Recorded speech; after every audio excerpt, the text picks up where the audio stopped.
les genoux. Et Eliyahu vient sur les genoux du père, il prend le petit bébé, donc c'est Rabbi Yitzhak Luria, et c'est donc Eliyahu qui est le sandak qui va être le sandak du Harizal, donc de Rabbi Yitzhak Luria. Et donc dès son plus jeune âge, effectivement, c'est une très grande lumière.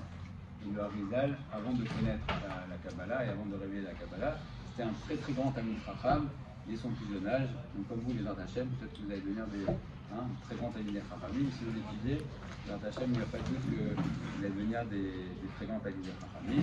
Et donc le Harizal monte 2 ans avant sa mort à Tzfat. Il est resté 2 ans et demi à Tzfat. Et alors quelle était la dimension du Harizal? Le Harizal était dans la dimension de Mashiach ben Yosef. On sait qu'il y a Mashiach ben Yosef et Mashiach ben David. C'est un des Mashiach. Il n'a pas dit que c'était lui le Mashiach ben Yosef, mais en tout cas il y a une histoire qui est rapportée par son élève Rabbi Chaim Vital. Il dit qu'une fois le Harizal s'est levé du Tzioun de Shemaya et Artalion et il a dit à ses élèves, il a dit mes enfants, mes fils, il y a Shemaya et Aftalion qui m'ont ordonné de vous dire de prier sur le Mashiach ben Yosef, il ne meurt pas. Et Rabbi Chaim Vital dit, dans notre grande bêtise, on n'a pas compris que le Rav, donc le Harizal, nous parlait de lui et qu'il fallait prier pour qu'il ne meure pas. Et il dit que quelques jours après, le Harizal est mort, donc il était dans la dimension du Mashiach ben Yosef. Alors ils ont compris après, parce qu'il a dit, vous devez prier pour que le Mashiach ben Yosef ne pleure pas, et juste après il est mort, donc ils ont compris qu'il était le Mashiach ben Yosef. Et une histoire pour comprendre la grandeur du Harizal, une fois ils étaient donc à Tzfat en train de faire Kabbalat Shabbat, et donc le Harizal était avec ses élèves, et il se tourne vers eux et il leur dit, les amis, est-ce que vous voulez qu'on aille à Yerushalayim avant Shabbat, et on fait Shabbat à Yerushalayim? C'était à Tzfat, c'est bon. Alors, Yerushalayim, c'est à plusieurs centaines de kilomètres. Alors, certains élèves ont dit oui, on veut aller, et d'autres ont dit non. Il faut d'abord qu'on rentre à la maison pour voir, qu'on ne fasse savoir à nos femmes. Et là, qu'est-ce qu'a fait le Harizal? Il a tapé dans les mains, il a dit oh, il a nous. Malheur à nous qu'on n'a pas eu le mérite de vivre la Géoula. Parce que si vous aviez tous dit, mais Simcha Gdola, on est prêt, alors on serait tous allés à Yerushalayim, à Bénès, et il y aurait eu la Géoula, mais il dit, Umitor, puisque vous avez refusé, alors la Galoute va continuer. Donc voilà, c'était un petit peu, c'est un millionième de la grandeur du Harizal, mais en tout cas, le Harizal, il avait Ruach HaKodesh. Quand quelqu'un rentrait pour le voir, le Harizal, il savait, il disait le Gilgoul de qui il était, et son Gilgoul de Neshama, il se connaissait tout. Le Harizal, on ne pouvait rien lui cacher. Alors, mes attachés, on va parler un petit peu avec des enseignements à partir des enseignements du Harizal sur du Rav Pinkus, sur la période qu'on vit, mes attachés. Donc la période du Khurban Bet Hamikdash, et se poser la question, qu'est-ce qui nous manque vraiment? Qu'est-ce qui nous manque vraiment? C'était quoi le Bet Hamikdash? Et quand on dit, voilà, on est assis, on est Shavua chez Chalvo, sur quoi au juste on se lamente? Alors d'accord, on veut le Bet Hamikdash, on nous dit qu'on veut le Bet Hamikdash, mais c'était quoi le Bet Hamikdash? Qu'est-ce qui faisait la grandeur du Bet Hamikdash et qu'est-ce qui nous manque? Et qu'est-ce qui change surtout quand il n'y a pas le Bet Hamikdash? Apparemment c'est très grave. Si pendant 3 semaines, depuis 2000 ans, on nous dit alors il faut faire ci, et après 17 Tammuz, on fait 2 jeûnes pour le Bet Hamikdash, et au milieu, là on est en train de toute la semaine, et encore Tisha B'Av, apparemment c'est quelque chose de très grave, qui s'est passé. On va essayer de comprendre les intachés. Il y a 3 événements dans l'histoire du monde qui ont fait une Ma'apecha. C'est quoi une Ma'apecha? Une révolution. Qui ont changé complètement le cours de l'histoire. Alors la première chose qui a tout changé, c'est la faute de Adam Arishon. La faute de Adam Arishon. Avant la faute, Adam Arishon, on dit que sa grandeur, il allait d'un bout du monde à l'autre, de la terre jusqu'au ciel. Et quand il a fauté, alors il a diminué de grandeur alors physique, mais aussi de grandeur spirituelle. Et donc ça a changé la face du monde. On sait que tout le monde qu'on vit aujourd'hui, c'est le Olam HaTikun, c'est la réparation de la faute d'Adam Rishon. Donc ça a été un changement fondamental. Deuxième chose qui a été un changement fondamental dans l'histoire du monde, c'est Chet HaEgel, la faute du veau d'or aussi. Pour quelle raison? Parce que les Bnei Israël, avant de faire la faute du veau d'or, ils étaient revenus au niveau de Adam Rishon avant la faute. Ils étaient redevenus immortels, les Bnei Israël. Ils étaient dans un niveau extraordinaire comme Adam Rishon avant la faute. Et quand ils ont fauté, de nouveau, alors ils sont revenus. Troisième événement qui a changé complètement la face du monde, c'est la destruction du Beth Amikdash. Donc c'est un des événements qui a changé la face du monde, comme la faute de Adam Rishon et comme la faute du veau d'or. Le premier, le deuxième, à chaque fois qu'on n'a pas le Rav Pinkus nous dit que essentiellement c'est même le premier Beth Amikdash, parce que le premier Beth Amikdash n'était pas plus grand en taille, mais il était plus grand en dimension spirituelle. Le plus, on va dire, le Beth Amikdash le plus extraordinaire sur le plan spirituel, c'était le premier. N'est-ce pas? Puisqu'il y avait la Shrina. Dans le deuxième, il n'y avait pas la Shrina en permanence, il n'y avait pas le Aron HaKodesh. Donc en tout cas, la destruction du Beth Amikdash, ça a été un changement de monde. Et le Harizal, c'est la Hibla aujourd'hui, il dit comme ça. Avant que le Beth Amikdash soit détruit, eh bien la Malchut Shamaïm, la royauté divine, avait 10 sphirotes, 10, comme si elle était complète. Et la Klippa c'est les forces du mal, avait une sphira. Et cette sphira, on va essayer de comprendre ensemble ce que ça veut dire, c'était la sphira du désir. Donc Malchut Shamaïm, il y avait 10 sphirotes, tout à l'heure. Et la sphira, la Klippa, donc les forces du mal, c'était une sphira. Mais c'était la sphira à Kesef, sphira à Kesef, pas de l'argent. Kesef, c'est celle du désir. Et quand il y a eu la destruction du Beth Amikdash, ou toutes ces trois événements, eh bien ça s'est inversé. La Klippa, c'est de 10 sphirotes, donc aujourd'hui il n'y a pas le Beth Amikdash. La Klippa, donc les forces du mal, c'est 10 sphirotes. Et la Malchut Shamaïm, la royauté d'Akadosh Baruch Hu, c'est une sphira. Alors qu'est-ce que ça veut dire? Et le Kesef chez le Kesef, c'est pas la fin. Kesef aussi, ça exprime que le désir. Nirsefa. C'est quoi Nirsefa? Le désir. Aujourd'hui, ça s'exprime. Comment? Ça s'exprime du côté Klippa ou du côté Malchut? C'est-à-dire Le le Kesef, aujourd'hui, alors il y a une inversion. Aujourd'hui, la Malchut Shamaïm, c'est cette Nekudat à Kesef. D'accord? Donc à l'époque, c'était la Malchut Shamaïm, 10 sphirotes, et la Klippa, c'était celle du désir. Et aujourd'hui, c'est l'inverse. La Klippa, c'est 10, et la Malchut Shamaïm, c'est 1, mais c'est celle du désir. Alors on va essayer de comprendre un petit peu ensemble ce que ça veut dire. Alors en général, on va tous se sentir concernés, l'homme est le centre du monde pour lui-même. D'accord? Il estime qu'il est le centre du monde, et même s'il ne se le dit pas, il le vit comme ça. Par exemple, une personne qui est dans un embouteillage, hein, il est pressé par exemple, et il tombe dans un embouteillage, qu'est-ce qu'il va se dire?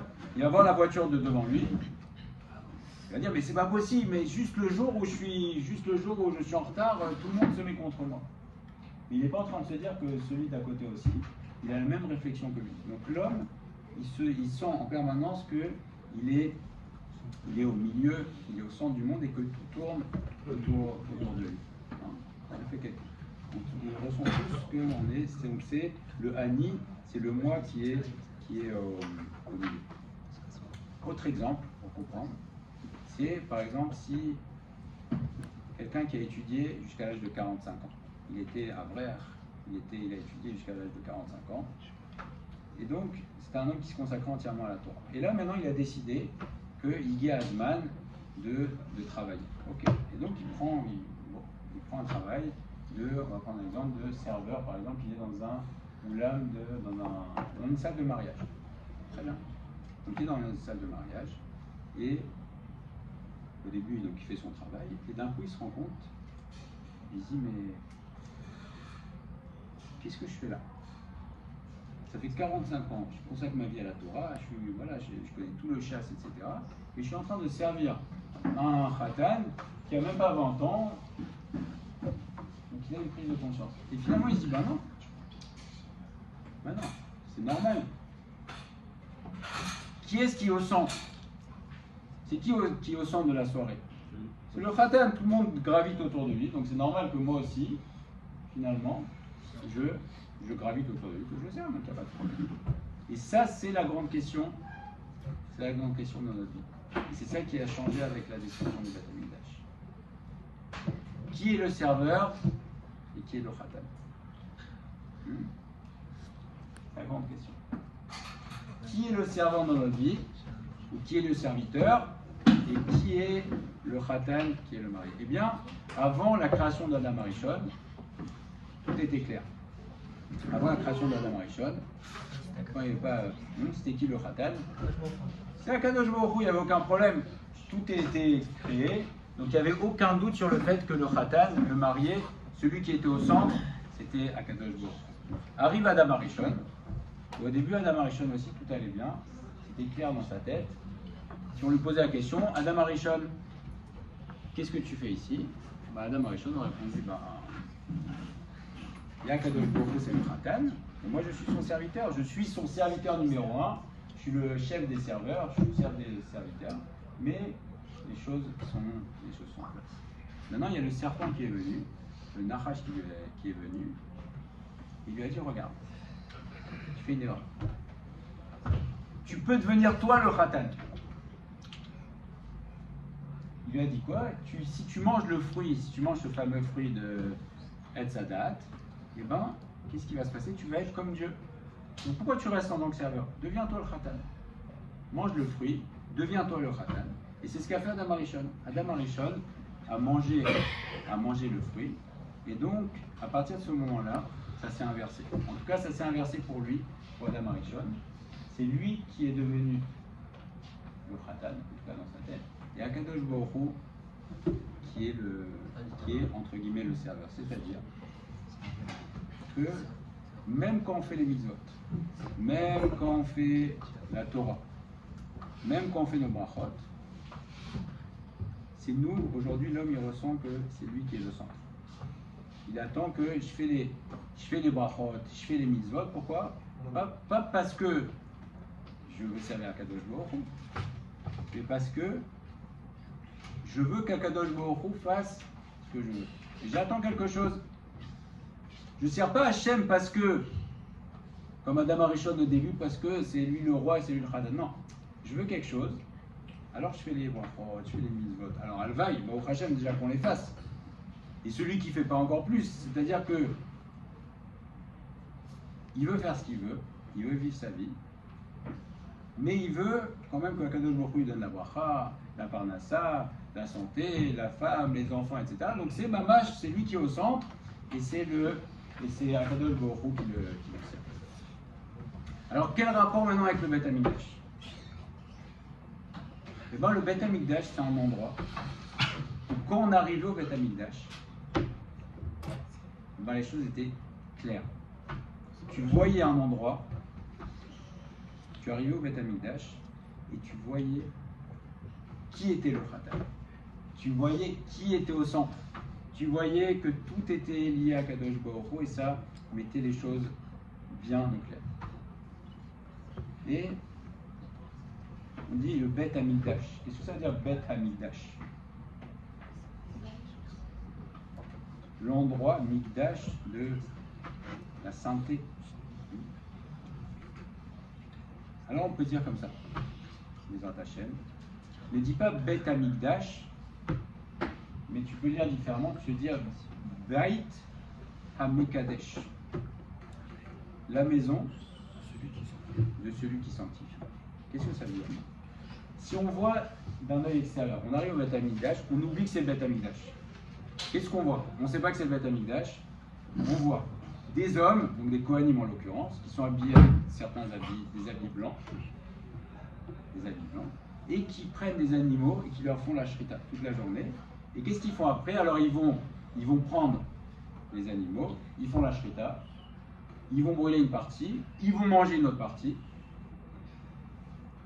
À part ça, qu'est-ce qu'ils prennent? Ils prennent aussi de la farine, ils mettent de l'huile avec, ils mélangent, et ils vont mettre une partie sur le misbéach, et ils vont manger une partie. Donc apparemment, c'est les choses les plus basiques. Et il y a un homme aussi qui s'appelle le Kohen Gadol, qui a des habits extraordinaires, magnifiques, et qui est différent des autres, et lui, il a le droit aussi de faire encore d'autres choses. Donc si on comprend pas, si on prend une vision superficielle ou une vision goy, on va dire, mais c'est quoi cet endroit-là? On fait la shrita, on mange, on fait des... Quel est le sens de ça? Maintenant, la vision juive, c'est exactement la même.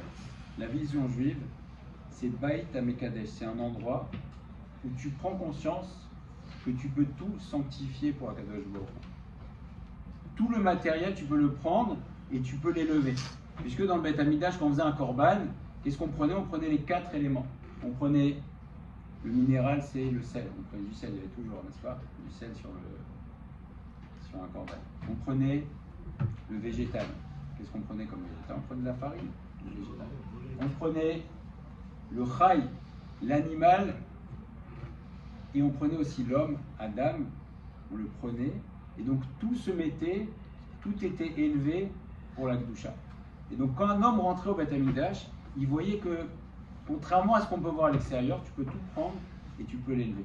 Et même le Kohen Gadol, alors quel sens ça a, le Kohen Gadol qui est habillé comme ça? Alors pareil, on peut dire, mais qu'est-ce que c'est que ça, cet homme-là, pourquoi lui, il s'habille différemment des autres? Et dans la Torah, c'est marqué que les habits du Kohen Gadol, c'était les kavod, c'était pour le kavod et pour la splendeur. Qu'est-ce que ça veut dire le kavod et la splendeur? Là aussi, c'est pour montrer que même le kavod, même l'honneur et même la splendeur, tu peux la mettre au service d'Akadosh Baruch Hu. Et c'est pour ça que quand on allait au Beit HaMikdash, vous connaissez tous l'histoire de Yosef Meshita. Vous avez entendu parler de Yosef Meshita? Les Romains, avant de détruire le Beit HaMikdash, ils avaient peur de rentrer. Donc ils ont dit, on va prendre un juif qui faute, un rachat. Alors ils ont dit, c'est qui le plus grand rachat du coin? Et on dit, tiens, lui, c'est Yosef Meshita, il s'appelle. Alors ils ont dit, tiens, viens ici, toi, regarde ce qu'on va faire. On va faire un deal avec toi. Tu rentres au Beit HaMikdash, tu prends ce que tu veux. C'est pour toi. Qu'est-ce qu'ils voulaient? Ils voulaient qu'il y ait un juif qui rentre dans le Beit HaMikdash et qui profane le Beit HaMikdash, comme ça ils prennent pas place. Et donc il rentre, Yosef Meshita, et il sort avec la menorah. Et là les Romains, ils ont vu à quel point la menorah était belle, ils ont dit non, là tu as exagéré, ça c'est pour le roi. Vas-y, re-rentre, prends ce que tu veux, pas la menorah, la garde. Yosef Meshita dit non, c'est fini, je rentre pas. Mais si, rentre, va prendre ce que tu veux. Je ne rentre pas, ça m'a suffi d'avoir énervé mon créateur une fois. Rentre, sinon on va te torturer. Je rentre pas, c'est terminé. Je rentre pas. Mais quoi, on va te torturer, tu vas mourir. Je rentre pas, c'est fini, j'ai compris. Ça m'a suffi d'avoir énervé mon créateur une fois. Qu'est-ce qui s'est passé? Et cet homme-là, effectivement, Yosef Meshita, il est mort à Kiddush Hashem, il a été torturé, tué. Qu'est-ce qui s'est passé pour ça? La réponse, il est rentré au Beit HaMikdash. Le fait qu'il soit rentré au Beit HaMikdash, voilà, ça lui a fait une prise de conscience. Et comment on appelait le Beit HaMikdash aussi? Levanon. Levanon, tu rentrais au Beit HaMikdash avec tes fautes, tu sortais, tu étais blanc. Pourquoi? Levanon aussi, on peut le séparer en deux. Comme Beit HaMikdash veut dire Beit HaMikadesh, Levanon, tu peux dire Lev, Nun. Parce que c'est la du Harizal. Nun, c'est quoi la valeur numérique de Nun? C'est. Alors, combien la valeur numérique de Nun? Hein? Alors, qui dit 50. Donc 50, c'est Nun, c'est la sphira de la Bina. Et la Bina, maintenant si on reprend notre mot Levanon, c'est Lev, Nun. C'est le cœur, Nun, 50 la Bina. Donc quand on rentrait au Beit HaMikdash, qu'est-ce que ça faisait? Lev, Mevin. C'est-à-dire que l'homme il rentrait et son cœur, il comprenait. C'est-à-dire que il rentre, il est touché par la grâce, là, il sort en disant je sors rien. C'est une bonne question. Peut-être qu'après, on lui a dit de re-rentrer, il était attiré par son désir, après il a peut-être voilà, mais c'est une très bonne question. En tout cas, il y avait une prise de conscience quand on rentrait au Beit HaMikdash. Et donc, qu'est-ce qui se passait quand on rentrait au Beth Amikdash? On pouvait rentrer comme nous aujourd'hui. On est tous au centre de du monde. Hein. Quand on se lève le matin, on sent que tout doit tourner autour de nous. Hein.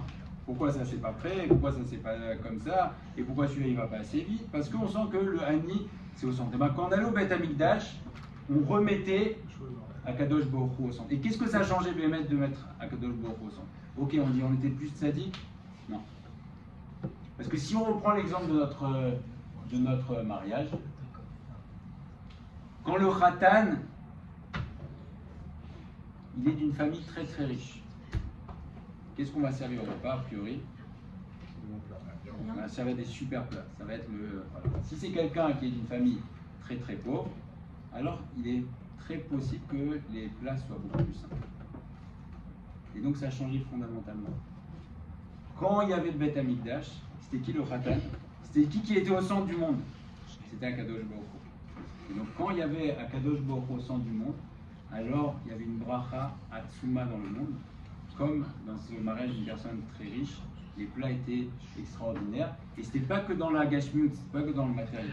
On dit qu'à l'époque, il y avait tellement de bracha que par exemple, quelqu'un qui avait des enfants, des garçons, 10 ans, s'il avait par exemple 5 enfants, un Biaïnara, 5 garçons, ces 5 enfants, ils étaient au niveau des Tanaïm. À l'âge de 5 ans, ils étaient au niveau des Tanaïm. D'accord? Donc on imagine, tu as 5 garçons entre 5 et 10 ans, il y en a un, il est comme Rabbi Akiva, l'autre il est comme Rabbi Yochanan Ben Zakkai, l'autre il est comme Rabbi Meir. Donc il y avait une bracha extraordinaire. Pourquoi? Parce qu'Akadosh Baruch Hu était au centre, et quand Akadosh Baruch Hu est au centre, quand c'est lui le Khatan, alors il y a une bracha extraordinaire. Et à part ça, les Bnei Israël ne manquaient de rien, ils avaient une bracha extraordinaire. Alors je vous pose la question, alors pourquoi ils ont fait ça? Pourquoi ils ont fait ça? Comment tu peux être assez fou pour échanger la bracha dans la spiritualité, la bracha dans le matériel, contre... Alors contre quoi ils ont échangé? Contre la klipa. Et là on comprend maintenant, c'est cette fameuse Nekudat à Kesef. Donc il y avait la Malchut Shamaim en grand 10 sphirot, et tu avais un point, la klipa, qui était Nekudat à Kesef. On a dit c'est quoi Nekudat à Kesef? Désir. C'est un Nekuda du désir. Et là pareil, combien sont tombés là-dessus? Adam Arishon. Adam Arishon, il était dans la situation où il avait tout. Hein? On dit que Adam Arishon était au Gan Eden, il y avait les anges qui lui faisaient à manger. Il pouvait manger tous les fruits, il avait droit à tout. Et il est tombé sur quoi, Adam Arishon? Nekudat HaKesef, le désir. Il lui manquait une chose, il n'avait pas le droit. Qu'est-ce qu'il a choisi? Il a choisi la chose à laquelle il n'avait pas le droit en échange de tout. Aman Aracha. Aman Aracha était multimilliardaire. Il avait tout le kavod du monde. C'était l'homme le plus honoré. Il était plus riche que Achashverosh. Il avait tout. Tout le monde se prosternait devant lui. Il avait des enfants, il avait des centaines d'enfants, il avait une bracha. Il avait tout. Mais il a dit, tout ça, ça vaut rien. Parce qu'il y a un juif qui se prosterne devant moi. Et qu'est-ce qu'il a fait? Il a tout perdu. Pourquoi? Pareil, Nekuda Kesef. Il lui manque une chose. Alors le désir, il a été prêt à tout échanger et à tout perdre pour le désir. Il n'avait pas le désir avant la faute? Comment? Il n'avait pas la notion de désir à la Marichon avant la faute. C'était présent en lui, c'est ça qui l'a attiré vers ça, ou il n'avait pas Michal? Sa femme. Le mal était... Comment? Le mal était quelque chose d'extérieur. Maintenant, le Nachash, quand il est venu lui proposer, il ne pouvait pas venir de front. Parce que la Marichon, c'était extérieur. Donc, qu'est-ce qu'il a utilisé? Le Goyer qui dit, il a utilisé ce qu'on appelle le Koach Hadimion. Il a utilisé l'imagination. Il n'a pas dit faute. Il ne peut pas lui proposer même. Il ne peut pas lui dire, tiens, je te donne ça. Il ne peut rien lui proposer. Il a fait miroiter, il lui a fait imaginer que s'il mange le fruit, alors il va devenir comme Akadosh Baruch Hu. Donc il a fait le Koach Hadimion, et c'est ça aussi, le désir. C'est quoi? Tu imagines comment? L'interdiction de ce fruit oui. était aussi était pour tous les êtres vivants ou que pour Adam? Que pour Adam Arishon. Est-ce que le serpent a pu manger le fruit, lui? Que pour Adam Arishon. Il n'y avait que Adam Arishon, il avait l'interdiction de Donc manger. le serpent pouvait manger le fruit. pouvez manger de cet arbre-là. L'interdiction, c'était pour Adam Arishon. Et donc Tisha B'Av, c'est ce jour-là, il y a un jour dans l'année où on compare les deux mondes. Quand on va lire les keynotes, on compare le monde qu'on a aujourd'hui et le monde qu'on avait à l'époque. Une fois par an, on dit regarde comment c'était. Betseti, quand je sors de Mitzrayim, on avait ça. Et Betseti Miroshalayim, il manque ça. D'accord? Et le Rav Pinkus prend un exemple terrible. C'est l'exemple de l'époque de la Shoah. C'est l'exemple de l'époque de la Shoah. La différence, quand tu mets Akadosh Baruch Hu au centre, ou quand tu dis Akadosh Baruch Hu, comme ce qu'a dit Adam Arishon, il a dit à Akadosh Baruch Hu, Adam Arishon, mets-toi sur le côté. Mets-toi sur le côté. C'est bon, moi je sais, c'est moi qui suis au centre. Et même si on n'est pas là pour expliquer les choix d'Akadosh Baruch Hu, il y a quelque chose qui est certain, c'est que la Shoah elle est partie d'un endroit, elle est partie de Berlin, et Berlin c'était le centre de ce qu'on appelle, je ne sais pas si vous avez certainement entendu parler, les jeunes, de la Haskalah. La Haskalah, c'était un mouvement à l'époque, qu'on appelle, la Haskalah ça vient de Sechel, hein, Sechel.